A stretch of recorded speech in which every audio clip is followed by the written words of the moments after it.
بیانیتان باش هاوڕێیان بەردەوام دەبین لەسەر شەڕی نێوان ئیسرائیل و ئیران ئەو شەوەی ڕابردوو یعنی لە چەند سەعاتی ڕابردوودا بەڕاستیش کارەساتی زۆر زۆر گەورە لە هەردوو وڵاتدا بەڕێوە چوون ژمارەیەکی زۆر کەسانی مەدەنی بوونە قوربانی و شەوێکی زۆر زۆر درێژ و ناخۆش بوو بە تایبەتیش لە هەردوو پایتەختدا واتە لە تاران و لە تەلەڤیڤ ینی سەرەتا لە تارانەوە دەست پێ بکەین بە پێی مێدیەکانی ئێران لە گەڕەشی پیرۆزی لە تاران ئیتر کۆمەڵکوژیە کراوە بەڵام هەتاوەکو ئێستا وردەکاریەکان دەربارەی کۆمەڵکوژیەکە نازانین ئەوەی دەزانین کە دۆناڵد ترامپ کۆبوونەوەی G7 لە کەنەدا بە پەلە بەجێهێشت و بەیاننامەکەی کۆبوونەوەی ئیمزا نەکرد وا دیارە ئەو بەیاننامەیە یەکێتی وڵاتانی خۆرئاوای کردوتە دوو پارچە ئەمە لە چیەوە دەبینین لەوەدا دەبینین کە لە ڕۆژی یەکەمی هێرشەکانی ئیسرائیلدا وڵاتانی خۆرئاوا وایان هەست کرد کە بەڕاستیش ئێران توانای خۆکۆکردنەوەی نەماوە بە تایبەتیش دوای ئەوەی کە لە شەوی یەکەم 12 کەسی پایە بەرزی دەوڵەتی لەدەستدا بەڵام لە ڕۆژی دوای ئەوەی خۆی کۆکردەوە هێرشی پێچەوانەی کردە سەر ئیسرائیل ئیتر تەماشا دەکەین هەڵوێستی وڵاتانی خۆرئاوا تا ڕادەیەک گۆڕانکاری بەسەرداهات کامەیان هەڵوێستی بەریتانیا فەڕەنسا و ئەڵمانیا لە لێدوانی هەرە نوێیاندا هەرسێکیان بەیەکەوە لێدوانیان داوە و هۆشیاری دەدەنە ئیسرائیل کە دەست لە کوشتنی سیڤیلەکان هەڵگرێ ئەمە نیشانەیەکی زۆر زۆر گرنگە چونکە پێشتر هەر سێ وڵات وەکو ئەمریکا بە تەواوەتی پشگیری ئیسرائیلیان دەکرد ئێستاکە پشگیری ناکەن و ئەمە نیشانی ئەدا دوای ئەوەی کە هێرشەکانی تەهران بۆ سەر ئیسرائیل زۆر زۆر هێڕشی بکوژانن هێڕشی مەترسیدارن یعنی لە ڤیددیۆی لە لایفی دوێنێشدا باسمان کرد دوێنێ ئێوارە باسمان لەمە کرد یعنی کاولکردنی خانوویەک ڕووخاندنی خانوویەک لە ئیسرائیلی و لە تاران وەکو یەک نییە ئیسرائیل وڵاتێکی بچووکە و خەڵکی ئیسرائیل ڕانەهاتوون لە شەڕێکی وە کە پایتەخت بگرێتەوە کە لە پایتەختدا خەڵک بکوژرێ ئێستا کە لە پایتەختدا نەوەکو خەڵک دەکوژرێن باڵکو لە پایتەختدا گەڕەک وێران دەبن مەبەستمان تەلەڤیڤە یعنی لە تەلئەڤیڤ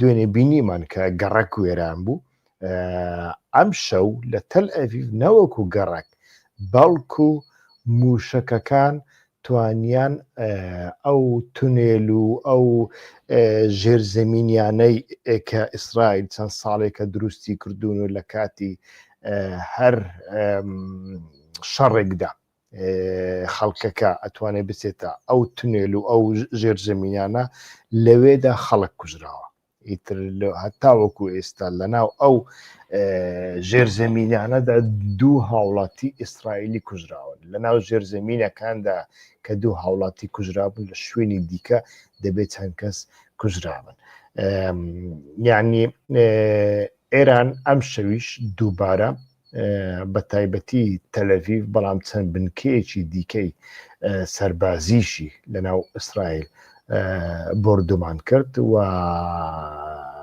ئیسرائیل لە بەرامبەر ئەمەدا هەم لە گەڕەکی پیرۆزی وەکو وتمان بردومانی کردووە لە تاران چەند گەڕێکێکی دیکەش بەڵام لە گەڕەکی پیرۆزی وا دیارە لە خەڵکی سڤیلی داوە بە تایبەتی خەڵکی سڤیل بە ئامان زۆر گیراوە لە هەمان کاتدا لە رادیۆ و تەلەڤیزیۆن لە مێدیای ئێرانیدا ئیتر ئەو مێدیایی وێران کردووە ژمارەیەکی زۆر ڕۆژنامەوان کوژراون ژمارەکەی تاوەکو ئێستا نازانین چونکە ئەمە وەکو وتم بە شەو ڕوویدا چەند سەعاتێک بەر لە ئێستا لە هەمان کاتدا ئێرانیەکان ئیتر توانیان بە تایبەتی لە بنکەی ئەتۆمی ناتانز ئیتر سیستەمی بەرگری ئاسمانی بەکار بێنەوە و دیارە تەکتیکی ئێرانیەکان ئەوێ چەندین سیستەمی بەرگریان هەیە بەڵام ئەو سیستەمانە هەمویان بەکارناین کاتێک سیستەمێک لەناو ببرێ سیستەمێکیکە دەخەنە شوێنی ئەوە ئیتر ئەو گەرمبوونی ئەو شەڕە لەم شەوەدا کە هەم ئیسرائیل هەم ئێران لە شوێنە سڤیلەکان دەدەن دوای لێدوانەکەی دۆناڵد ترامپە لێدوانێکی زۆر مەترسیداریدا دۆناڵد ترامپ لە تویتێکدا بە ئاشکرا وتی پێویستە هەموو کەسێک بە زووترین کات پایتەختی تاران بەجێبێڵێ ئەوەندەی من بزانم 17 ملیۆن کەس لە تاران دەژی یعنی 17 ملیۆن کەس لە وڵاتێکی وەکو ئێراندا چۆن دەتوان پایتەخت بەجێبێڵن ئەوە لێدوانەکەی دۆناڵد ترامپەوە ئەمە بوێری بە ئیسرائیلدا کە ڕادیۆ و تەلەڤیزیۆنی مێدیایی بکاتە ئامانج و دوای ئەوە ئێرانیەکانیش دووبارە بە موشەکی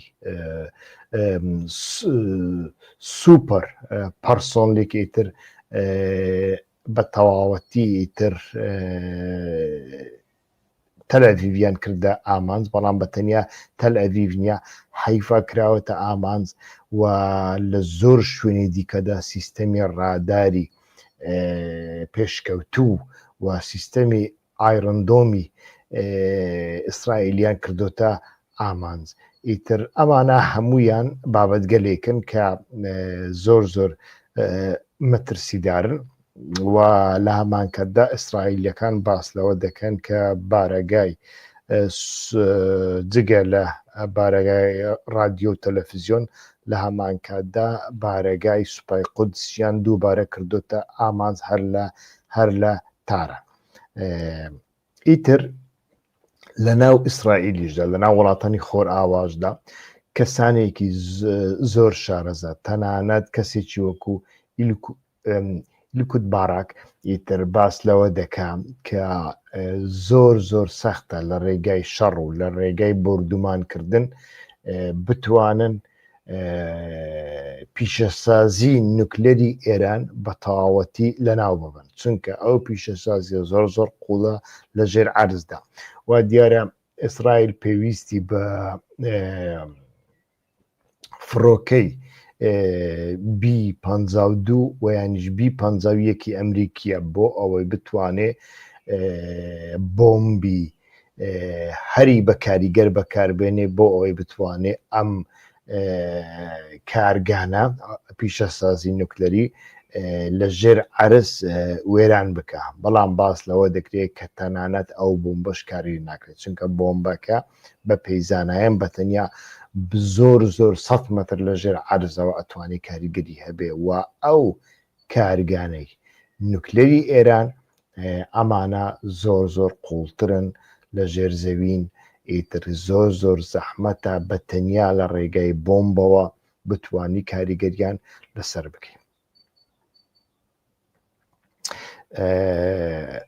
ئیسرائیل باس لەوە دەکات کە تەنیا شەوی ڕابردوو 10 موشەکی هایپەرسۆنیکی ئێرانی کەوتونەتە ناو خاچی ئیسرائیل و لەوێدا کاریگەریەکی زۆریان کردو خەڵکی سیڤیلیان کوشتەوە بەڵام هەتاوەکو ئێستا وەکوتم ژمارەکان نازانین ئێمە دەزانین تەنانەت لە ژێر عەرزیشدا ئیتر هەموو ئیسرائیلیەکان ئەم شەو لە ژێر ئەو تونێل و ئەو ژێر زەمینیانە خەوتن کەسیان نەچووەتە ماڵەوە و ئەمە بۆ وڵاتێکی وەکو ئیسرائیل بەڕاستی زۆر زەحمەتە چونکە لەو باس لەوە دەکرێت لەو ژێر زەمینانەدا شوێنی خەوتن نییە بەتەنیا مرۆڤەکان ئەکرێ لەسەر قاچیان بوەستن و لەسەر پشتی یەکتر بوەستن یعنی ئەمە شوێنێک نییە بۆ حەوانەوە شوێنێک نییە بۆ ئەوەی تۆ تیایدا بژی و تیایدا بخەی بەڵکو شوێنێکە بۆ ئەوەی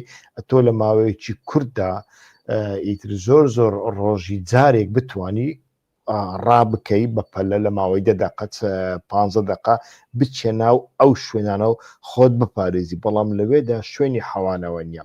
و کێشەیەکی دیکەی ئیسرائیلەکان ئەوەیە باشە خەڵکی گەنج ئەتوانن لە ماوەی 10 دقە ڕابکەن بچنە ئەو شوێنانە لە هەر گەڕێکێک وا بڵێن لە ناو شارە گەورەکاندا، ئەی خەڵکی بەتەمان، ئەی خەڵکی نەخۆش، ئەی مناڵی ساوە، ئەمانە هەموو کێشەی زۆر زۆر گەورن کە ئەمانە ناتوانن بیان بنە ئەو شوێنانە بەپەلە و لەو شوێنانەدا وەکووتم شوێنی حەوانەوەی ئەمانە نییە.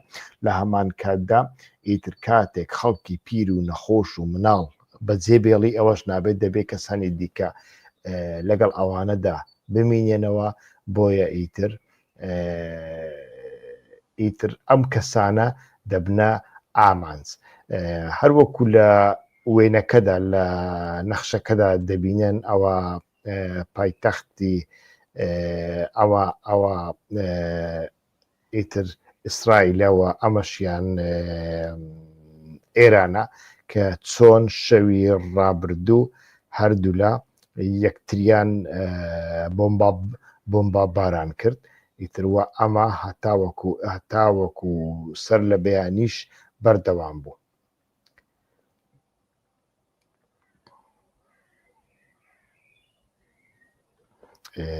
ئیتر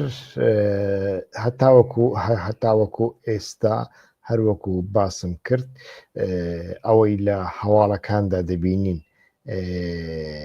شەڕەکە هەتاوەکو ئێستا ڕانەوەستاوە بە تایبەتی ئەو لێدوانەی دۆناڵد ترامپ زۆر سەرنج ڕاکێشە. ئایا دۆناڵد ترامپ بەڕاستی دەیەوێ ئێران بترسێنێ لە بۆ ئەوەی ناچاری دیالۆگی بکە و یانیش بەڕاستی ئیسرائیل ئەمریکای ئیقناع کردووە بۆی بچێتە ناو شەڕەکە. ئەمەیان بابەتێکی دیکێ هەتاوەکو ئێستاش نازانین، بەڵام ئەوەی دەبینین کە ئێران و ئیسرائیل سوورن لەسەر شەڕەکە، هەر کەسیان دەیەوێ بە کۆتایی ئەوەی دیکەیان ئیتر کۆتاییش بە شەڕەکە بێنێ. ئەمەیان ئیتر کۆی بابەتەکەیە.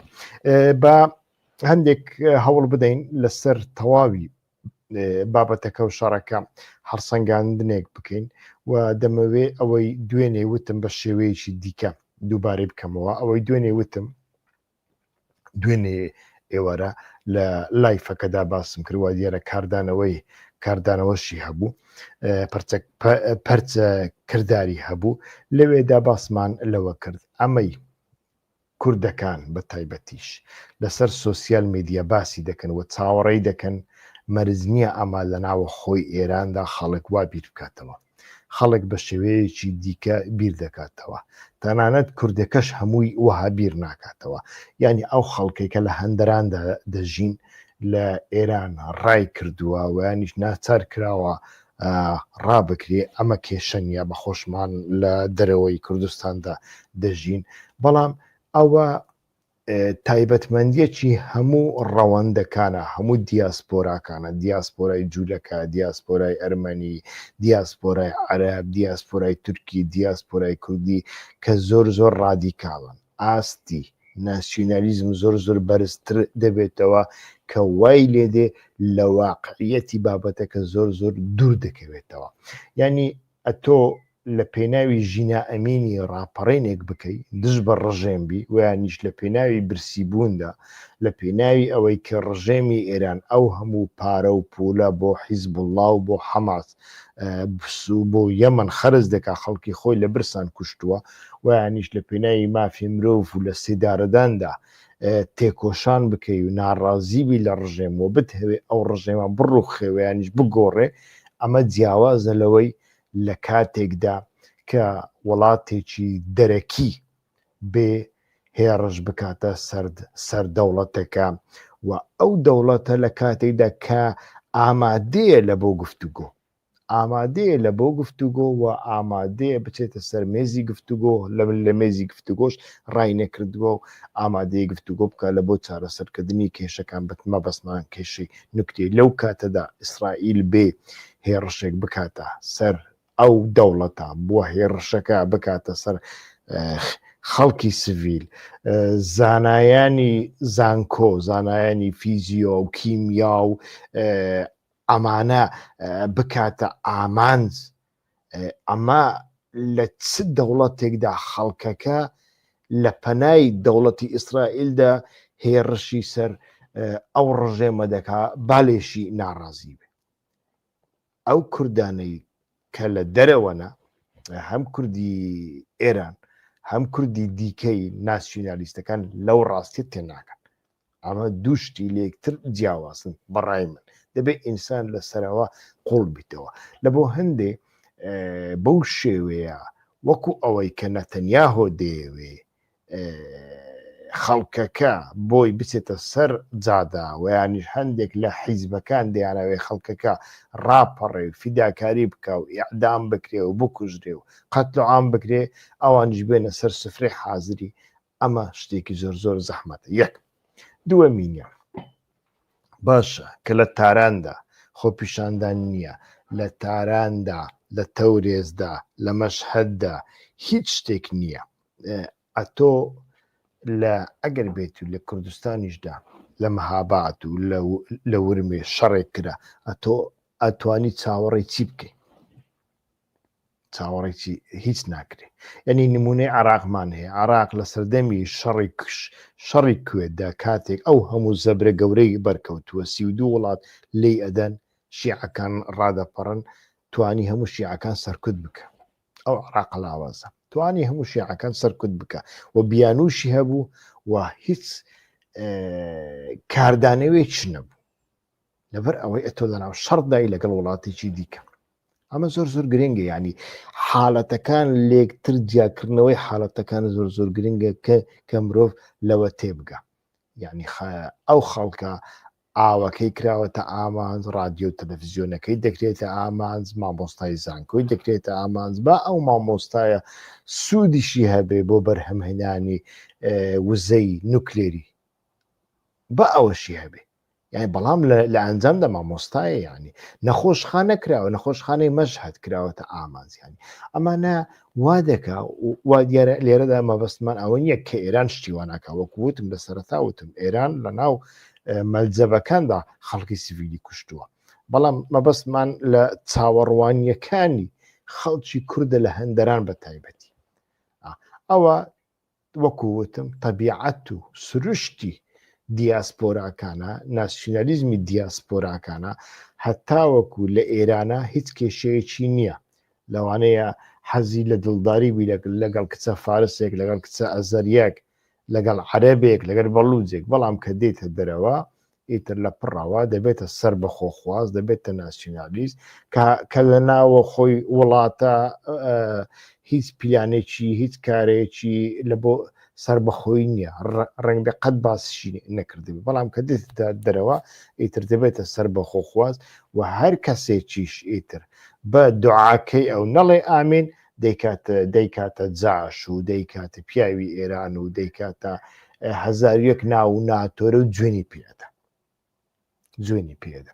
بەڵام تەماشا دەکەی بەڕاستی بەڕای من ئەو لێدوانەی کۆمەڵە هەردوو کۆمەڵەکە لێدوانی زۆر زۆر منتیقی و عاقلانە بوون کە ئەڵێن ئەو شەڕی نێوان ئیسرائیل و ئێران شەڕی ئێمە نییە، بە هەردوو لە شەڕی ئێمە نییە. ئێمە نە بەشداری لەو شەڕە دەکەین، نەپشتگیریش لە ئیسرائیل دەکەین و لە هەمان کاتدا نابینە پرۆکسی ئێرانیش با ئێران با بەخۆی ئەو کێشەیە چارەسەر بکە. یعنی لەو لێدوانەدا چ نامانتیقیەک هەیە؟ من هیچ نامانتیقیەک نابینم، بەڵکو منتیقی تێدا دەبینم، عاقلانیەتی تێدا دەبینم بەڕاستی. و ئەمانە لە حەقیقەتی بابەتەکە گەشتوونە. جا من هیچ پەیوەندێکم لەگەڵ هەردوو کۆمەڵەکاندا نییە. من خەڵکی عراق، بەڵام مەبەستم لە عەقلانیەتی بابەتەکەی، لە ڕیالیتی بابەتەکەیە. و هەتا وەکو ئێستاش ئەوەی نەتەنیاهۆ دەیویست لە ناو ئێراندا کاردانەوەیەکی وا نابین بە پێچەوە نا دەوڵەتانی ئیسلامی خەریکە هەمویان هەست و سۆزی نەک دەوڵەت خەڵکەکە بەگشتی خەڵک بەگشتی هەست و سۆزێکی زۆر زۆر گەورەی لە بۆ ئێران پەیدا کردووە. یعنی نەتەنیاهو وای کرد ئەو ئێرانەی کە پێشتر نەفرەتی لێکرا ئیماژی بزر کرده بوو، ئێستا کە خەریکە بەڕاستی ئیماژ و قورساییەکی زۆر زۆر گەورەی قازانج دەکات. یعنی ئەمەش یەک لە شێتاتیەکانی نەتەنیاهوەیە.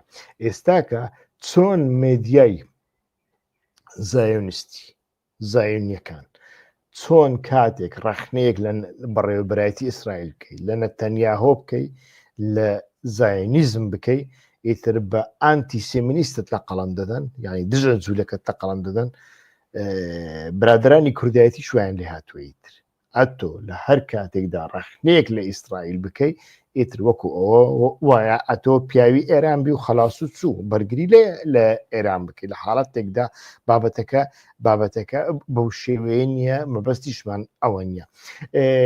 مەبەست لێرەدا ئەوەیە کە خوێندنەوەی ئێمە نابێ خوێندنەوەیەکی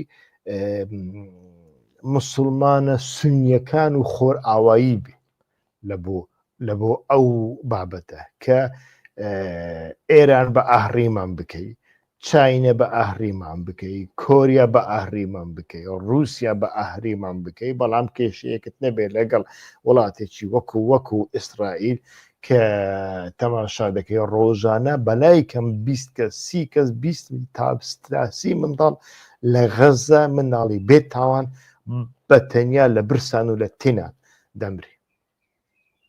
نابێت ناوی باسی بکەیت.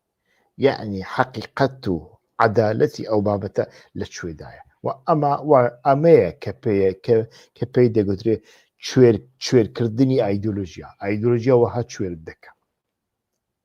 بابەتەکان دەبێت لە چوارچێوەی ئینسانی لێک بدرێنەوە. یعنی هیچ وڵاتێک نییە تێرۆر نەکا لە بەرامبەر خەڵکی سڤیل، بە ئێرانیشەوە، بە ئیسرائیلیشەوە، بە تورکیاشەوە، بە عێراقیشەوە. بەڵام ئێوە کەستان بینیوە لە ئاستی وەزیر لێدوان بدا لەمە و دووە ئێمە سڤیلەکانی تاران دەکەینە ئامانج. هیچ کەس بەقەت سڤیلەکانی ئێران کێشەیان لەگەڵ ڕژێمی کۆماری ئیسلامی نییە، ئەتۆ بۆ سڤیلەکان دەکەی ئامانج. هیچ وەزیرێک لێدوانی شوای داوە ئەوە لێدوان ئەدا بە ئاشکرا ئەڵێ سڤیل دەکوژین. دۆناڵد ترامپیش ئەڵێ بە زووترین کات دەبێت تاران چۆڵ بکەن، یعنی نزیکەی 20 میلیۆن کەس بە زووترین کات ئەگەر تاران چۆڵ نەکە لە ناویان دەبین. وا دیارە لە گەڕەکی پیرۆزی ئەم کۆمەڵکوژیە ئەم شەو دەستی پێکردووە. چۆن کاتژمێری ئایندە دەبینێن. با بگەڕێنەوە سەر ئەو بابەتی کە پەیوەندی بە ئێمەوە هەیە. هاوڕێیان هەتا وەکو ئێستا هاوسنگی شەڕەکە بەڕاستی 100% دیار نییە و من هەتا وەکو ئێستا باڵانسەکە بەلای کامیان دەشکێتەوە هیچ شتێک نابینم. یعنی ئەنجامەکەی زۆر زۆر سەختە لە ئێستاوە بتوانین گریمانەی بۆ بکەین. لە حاڵەتێکی وادا پێویستە هەم کورد و هەم خەڵکی دیموکرات و هەم خەڵکی ئاشتی خواز خۆیان بپارێزن لەوەیدا کە بە بەرداغە ئاوێک بە دوو موشک و بە دوو فڕۆکە بکەونە مەلا لە بەرژەوەندی لایەنێکدا لە دژی لایەنێکی دیکە. ئەوانە دوو ئەژدی های ڕۆژهەڵاتی ناوەڕاستن بە شەڕ هاتوونە، دوو ئەژدی های ڕۆژهەڵاتی ناوەڕاستن بە شەڕ هاتوونە. ئەنجامەکەی بۆ شوێ دەچێ بەڕاستی دیار نییە و هەر کەسێکی لەم لایەنە سەر بکەوێ ئیتر دژمنەکانی خۆی سەری دژمنەکانی خۆی پان دەکاتەوە. تەنانەت ئەگەر ئێرانیش کە یەک لە گریمانەکان ئەوەیە لە حاڵەتی هەری خراپدا گفتوگۆکان دەست پێ بکاتەوە و چەکوشەکەی دۆناڵد ترامپ و ئیسرائیل لە سەردا نەمینێ، لەو حاڵەتەدا لەوانەیە هەوڵ بدات چەند کەسێک سزا بدات، تەنانەت بە تایبەتیش لە کوردستانی عێراقدا کە بکە بەپێی ئەو دەستیشیان هەیە لەگەڵ ئیسرائیلدا و لەوانەیە سەرکردەی ئەو حیزبانەی ئەمڕۆکە خەڵک هانی خەڵک ئەدەن بۆ ئەوەی بە پەرداغە ئاوێکی فاشیستێکی وەک نەتەنیاهۆ بکەونە مەلا، لەوانەیە ئەمانە سزا بدەن. ئەمە لە کوردستان دەیکە و ئەمە زەمینە خۆش دەکا لە بۆ کۆمەڵکوژی. ئەمە زۆر زۆر گرنگە. ئینسان بتوانێت بیر لەمە بکاتەوە. ئێرانیش هێزێکە ڕاستە لە ڕووی ئیستیخباراتیەوە فاشیلە، لە ڕووی بەڕێوەبەرایەتیەوە فاشیلە، بەڵام لە بیرمان نەچێ موشکی هایپەرسۆنلیکی هەیە و ئەو موشەکە هەتاوەکو ئێستا باڵانسی شەڕەکەی بەڕاستی ڕاگرتووە. یعنی ئیسرائیل لە شوێنێکەدا ئەویش لە هەمان شوێن ئەداتەوە، ئیسرائیل لە ئاوەدا ئەویش لە ئاو ئەداتەوە. بزانە حەیفەی چی پێکردووە. ئێستا کە حەیفە کە لۆجستیکی 150 ئیسرائیل پێک دێنی بە تەنیا حەیفە، بەندەری حەیفە بە تەواوەتی ڕاوەستاوە. ئەڵێن 150,000 کەس ئێستاکە بەس لە حەیفە بێئیشە، کارێکی و کار و بازرگانی و ئابوووریەکی ئەوەنە گەورەی تێدا هەیە. ئێوە دەزانن داهاتی حەیفە چەندە ساڵانە. ئەمە هەمووی ڕاوەستاوە و ئەمە لە بۆ وڵاتێکی وەکو ئیسرائیل بەڕاستی زۆر زۆر زەحمەتە. ئیسرائیلەکان لە بۆ ئیسرائیلەکان ئەمە زۆر زۆر زەحمەتە. ئێرانیەکان لەمە ڕاهاتونە، لەو برسیەتیە ڕاهاتونە. ئێرانیەکان ئەزمموی هەر هیچ نەوێ شەڕی 8 ساڵی عراقیان هەیە.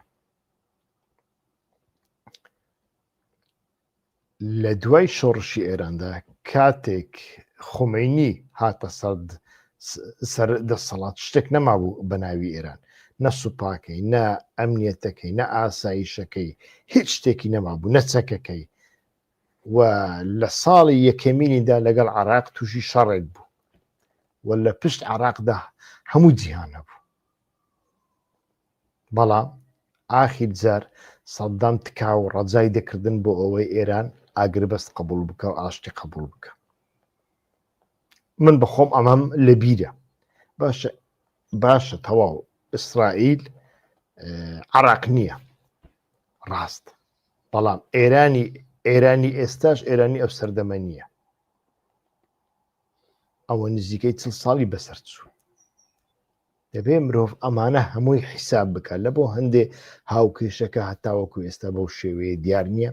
هێزە کوردیەکان نابێ ناچار بکرێن ویانیش خۆیان ناچار ببینن و نابێ ئەو خیتابەی کە لەسەر سۆسیال میدیا هەیە وەکو واقعیەت ئینسان بیبێ. ئەو خیتابی لەسەر سۆسیال میدیا هەیە خیتابێکە بە تەواوەتی لە دەرەوەی واقعیەتە. ئەوە بە تەنیا لە سۆسیال میدیا هەیە کە ئەمڕۆ ئێران دەکەوێت، ئەمڕۆ ناسبەی ئێران دەکەوێت، ئیتر خەڵک ڕادەپەڕێ، خەڵک ڕادەپەڕێ لە پێناوی ژینە ئەمینی ڕادەپەڕێ، خەڵک ڕادەپەڕێ بەڵام لە سەردەمێکدا کە شەڕ و بۆمبا هەبێ خەڵک ڕاناپەڕێ. ڕاپەڕێنی کوردستانی عراقیش لە سەردەمێکدا ڕوویدا کە شەڕەکە تەواو ڕاوەستا بووانە. سەرباری ئەوەش ڕاپەڕین کرا، بەڵام چەند ڕۆژی پێنەچوون پێشمەرگە لە کەرکک ئەمجارە گەڕێنرایەوە هەتا نزیکی حاجیۆمەران و پاشماغ و زەڵی وانە، هەتا وەکو دوکان پێشمەرگە هەڵات، خەڵک هەڵات، هەتا حاجیۆمەران. لە بیرمان نەچێ ئەمانە بابەتگەلێکی بەو شێوەیە نەیتر بەو شێوەیە ئینسان تەماشای بابەتەکە بکە لە چوارچێوەیەکی ئینسانی تەماشای بابەتەکە بکە. بە هەر حاڵ ئەم شەڕە ئەگەر چەند ڕۆژی دیکە درێژ بکێشێ کە ئێستا ئەوەی مش دەبەخشە وڵاتانی وەکو فەڕەنسا و ئەڵمانیا و بەریتانیا وەکو پێشتر لەناو هاوکێشەکە دانینە داوای ئاگربەست دەکەن و داوای گەڕانەوەی گفتوگۆ دەکەن و هیوادارم ئەمە جێبەجێ بکرێت بە گفتوگۆ مەسەلەکان چارەسەر بکرێن، چونکە ئەم شەڕە چەند ڕۆژی دیکە بەردەوام بێ و ئیسرائیل تووشی کێشە ببێ احتیمالی زۆرە ئەمریکا ناچار بێ بکەویتە ناو شەڕەکە. کاتێک ئەمریکا بکەوێتە ناو شەڕەکە هەموو ڕۆژهەڵاتی ناوەڕاست دەکوڵێ ئیتر ڕێڕاوە دەریاییەکان نەوەک بە تەنیا لە هورموز بەڵکو لە دەریای سوود، لە دەریای عەدەن هەمویان پەکیان دەخەوێ و نرخی نەوت زۆر بەرز دەبێتەوە و ئەمە کێشە و قەیرانێکی مرۆیی زۆر گەورە دروستەکە هەم لە ئێران هەم لە کوردستان هەم لە عێراق هەم لە ڕۆژهەڵاتی ناوەڕاستدا. با بزانین چی دەبێ بەردەوام دەبین لەسەر ئەو بابەتە هەوڵەدەین لە کاتژمێرەکانی ئایندەدا بابەتی نوێتر پێشکەش بکەین تکایەوە بەردەوام بن لە پشگیریکردن لە لایکردن لە کۆمنتکردن و ئەمانەی کە نەبوونەتە سوبسکرایب تکایە سوبسکرایبی کەناڵی یوتیوبی هیوا خۆشناو بکەن کاتێکی خۆش ڕێی سلااو.